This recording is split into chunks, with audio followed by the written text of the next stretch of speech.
Hey, Steve Stacy here, bringing you another episode of, or another thing of coverage from Year of the Cage. So, the movie that we had to watch this evening is Rumblefish. So, there it is. There's Rumblefish's cover. This was not a very Cage-heavy movie. He was in it for like maybe, I don't know, 15, 20 minutes tops. And most of that was him like running around like during a brawl, just watching his gang leader rumble, and yeah. So I don't know. It was actually pretty good. Cage's character was kind of I don't know, a jerk in my opinion, but at the same time, it's basically okay. The plot of the movie was Nicolas Cage and this other actor, guy who played Dally in The Outsiders. He They were both part of a gang together, and so they rumble and fight and stuff. And anyway, the leader realizes, or the leader's brother comes back into town, and he was like the most awesome guy ever, and everybody thinks he's so cool and stuff. And yeah, the brother, the older brother that came back, who was a really cool motorcycle kid, he was he was played by the same guy who played Ivan, what's his face from Iron Man 2, you know, the guy with the whips. And yeah, so it was neat. But yeah, so anyway, Nicolas Cage just basically opened up the main character's eyes. Ricky James. Ricky James? Yeah, I think it's Ricky James. Rusty James. It was Rusty James. It was not Ricky James. Rusty James. He opened up Rusty James's eyes to the fact that he isn't as cool or awesome as his brother. And yeah, you just gotta live with that, I guess.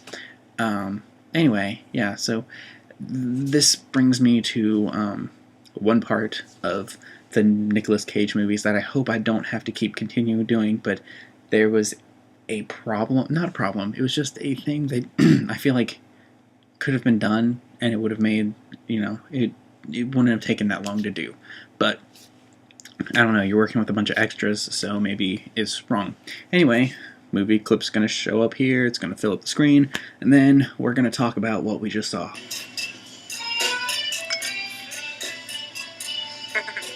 Oh, looking good. Okay, so you can see that this girl, the girl right there, that girl, she did not, well, basically, you can go back and watch it again, but it's like she kind of missed her spot that she's supposed to go to, and so she kind of stared over at the cameras and walked back to where she was supposed to be in the frame, and I don't know, I just kind of lulled at it. But I guess when you're working with that many extras all dancing around and stuff, it probably makes it quite difficult to arrange everybody. But still, something that could have changed and took me out of the movie experience, because it brought me into the movie experience. Yeah, but hopefully I don't have to do that again. But I probably will, just because I'm nitpicky like that. So anyway, this movie, though it was lacking Nicolas Cage in most of it, for the parts that Nicolas Cage was in, and the parts that made me all happy inside when I heard his voice say certain things, I'd give it 4.5. 4.5 cages. Yeah, it was better, I think. No, I don't know. Okay, 4. It's on the same par as Valley Girl. So, yeah. Okay, so next week, we are watching Racing with the Moon, which is actually a Cage-heavy film, so that's cool.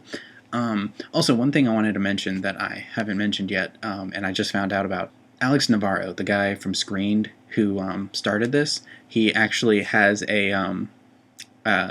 he's basically going through each one of the movies, and he's going to write like a post about it afterwards, kind of like, I guess, feelings, kind of sort of like this, sort of, except better, because he talks about like Cageisms and all kinds of weird things that, I didn't know about Nicolas Cage. And yeah, so they're definitely worth reading. I'm actually reading the one for Valley Girl right now, but you should go check them out. Links will be in the description down here. And yeah, so next Monday, we're going to watch Racing with the Moon, I believe that is what it's called, and that is the end of this episode of Year of the Cage coverage. I'll talk to you guys later. Bye.